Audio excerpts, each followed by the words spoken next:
दूसरों को पानी पिलाने के लिए हमारा घर डुबाया जा रहा है। वो खेत हमारी सांसें हैं, इसे कैसे छोड़कर जाए।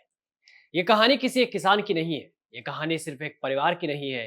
ये कहानी है 76 गांव की। कहानी डूंगरी बांध की।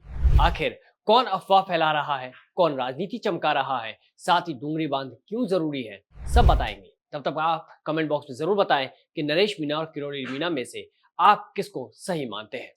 तो चलिए आगे बढ़ते हैं। डूंगरी के मामले में जहां विपक्ष का दावा कुछ और है, लेकिन सरकार का दावा और मंत्रियों की कहानी कुछ और ही बयां करती है। जोड़ली गांव में महापंचायत होती है। गांव वालों की मांगे कहीं दबी हुई सी नजर आती है और मंच राजनीतिक हो जाता है। नरेश मीणा, राकेश टिकैत, राजेंद्र गुड़ा के भाषण और बयानबाजी के बाद सरकार की ओर से मंत्री डॉक्टर किरोड़ीलाल मीणा, जवाहर सिंह बेडम और सुरेश सिंह रावत को भी अपनी बात रखनी पड़ी। डॉक्टर किरोड़ीलाल मीणा ने बताया कि बांध निर्माण से 9 गांवों के 70 से 100% आबादी विस्थापित होगी। उन्होंने कहा कि सरकार इस मुद्दे पर पूरी तरह संवेदनशील है और विस्थापितों के पुनर्वास के सभी प्रावधान सुनिश्चित किए जाएंगे। उन्होंने ये भी आरोप लगाया कि कुछ लोग ग्रामीणों को गुमराह कर रहे हैं और उन्हें हिंसक आंदोलन के लिए उकसा रहे हैं। ग्रामीणों से उन्होंने अपील की कि वे किसी भी हिंसक और भड़काऊ साजिश से दूर रहे। हालांकि उन्होंने किसी का नाम नहीं लिया, लेकिन इशारा नरेश मीणा की तरफ था। वहीं इस पूरे मामले पर नरेश मीणा जब गांव में पहुंचे तो उन्होंने चेतावनी दे दी कि यदि डूंगरी बांध का निर्माण शुरू हुआ तो इसे रोकने के लिए आर पार की लड़ाई लड़ी जाएगी। उन्होंने कहा कि जरूरत पड़ने पर ट्रेन रोकने जैसे कदम भी उठाए जाएंगे। मंच पर तमाम नेताओं और वक्ताओं ने दावा कर दिया कि बांध बनने से क्षेत्र के 100 से अधिक गांवों के हजारों लोग प्रभावित होंगे और उनकी जमीन डूब क्षेत्र में चली जाएगी।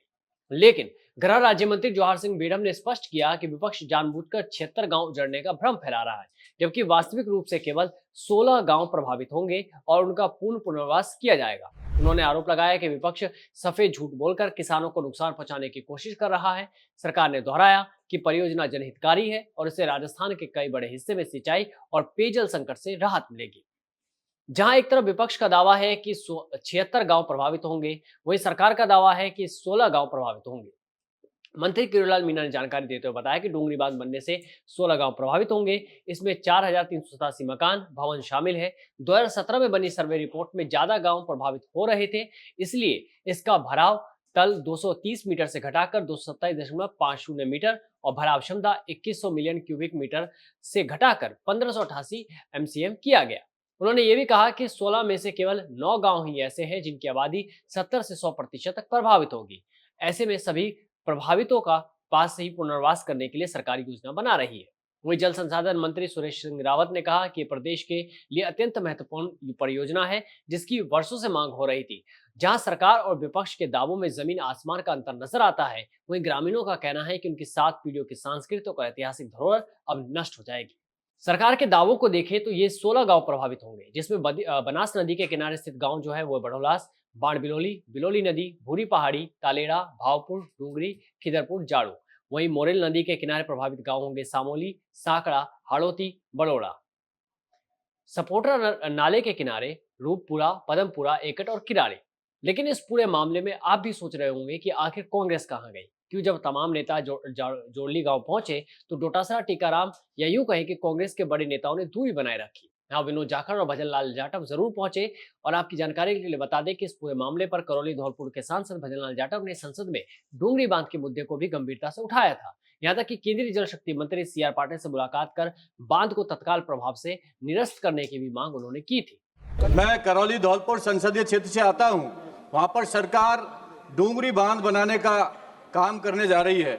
वहां के जो स्थानीय लोग हैं वहां पर तकरीबन 76 गांव में है और 76 गांव में पूर्वजों की संस्कृति, हमारे पूर्वजों के मकान, मंदिर प्राचीन बने हुए हैं और सरकार ने बगैर सहमति लिए हुए वहां पर डूंगरी बांध बनाने का काम किया जा रहा है, जिससे वहां के स्थानीय लोगों को कोई फायदा नहीं है। मैं सरकार से निवेदन करना चाहता हूं कि डूंगरी बांध को निरस्त कर वहां की आम जनता को लाभ देने का प्रदान करें। धन्यवाद। अब ऐसे में सवाल ये भी है कि जब एक सांसद संसद में ये कह रहा है कि 76 गांव प्रभावित होंगे, उसी समय सरकार ने जनता के सामने अपना पक्ष क्यों नहीं रखा। मान ले कि अगर आज जनता प्रभावित हो भी रही है तो इस अफवाह को रोकने के लिए सरकार ने आखिर क्या किया। क्या मंत्रियों या विधायकों का ग्रामीणों से बात नहीं करनी चाहिए थी? क्या ये स्पष्टीकरण पहले नहीं दिया जाना चाहिए था? डूंगरी बांध का विरोध में 13 जुलाई को भी सपोटरा क्षेत्र में जिला स्तरीय महापंचायत हुई थी, तब भी सरकार ने कोई बात क्यों नहीं रखी। ऐसे में सवाल तो कई सारे हैं, विपक्ष से भी और सत्ता पक्ष से भी, क्योंकि ग्रामीणों का धरना आज या कल की बात नहीं है, कई महीनों से चल रहा है। तो कितनी बार उनसे बात की गई? खैर, अगर डूंगरी बांध की बात करें तो ये बांध पार्वती कालीसिंध चंपल लिंक परियोजना में डूंगरी बांध एक प्रस्तावित परियोजना का हिस्सा है, जो पार्वती नदी पर एक डायवर्जन बांध होगा। ये परियोजना, जिसे अब रामजल सेतु लिंक परियोजना के नाम से जाना जाता है, इसका उद्देश्य चंबल बेसिन के अतिरिक्त पानी को पूर्वी राजस्थान की नहरों तक पहुंचाना है, जो पार्वती नदी से 464 मिलियन घन मीटर पानी को मोहनपुरा डायवर्जन बांध तक मोड़ने के लिए पाटनपुर में इसी डूंगर बांध से होगा। इस परियोजना का उद्देश्य केवल पेयजल और सिंचाई की आपूर्ति करना है। वहीं पार्वती कालीसिंध चंबल लिंक परियोजना की बात करें तो पहले ये ईआरसीपी के नाम से जाना गया। इस पर खूब राजनीति भी हुई। ये अंतरराज्यीय नदी जोड़ो परियोजना है, जिसका उद्देश्य मध्य प्रदेश और राजस्थान में पार्वती कालीसिंध और चंबल नदियों के पानी को जोड़कर सिंचाई और पेयजल की कमी को दूर करना है। और इस परियोजना से दोनों राज्यों के कई जिलों में सिंचाई और पानी के लिए पीने के लिए पानी उपलब्ध होगा। लगभग 40 लाख लोगों को पीने का पानी मिलेगा। इसकी अनुमानित लागत 72,000 करोड़ रुपए है, जिसमें से 90% केंद्र सरकार और 10% राज्य सरकार वहन करेगी। वही डूंगरी बांध की बात करें तो इस बांध से 13 जिलों की आबादी को पीने के लिए पानी की सुविधा मिलेगी। सरकार का दावा है कि इससे कुल 4 लाख हेक्टेयर से अधिक कृषि भूमि सिंचित होगी, जिससे कृषि उत्पादकता भी बढ़ेगी। वहीं विपक्ष का दावा है कि परियोजना के तहत कुल 40,866 हेक्टेयर भूमि जलमग्न होने का अनुमान है।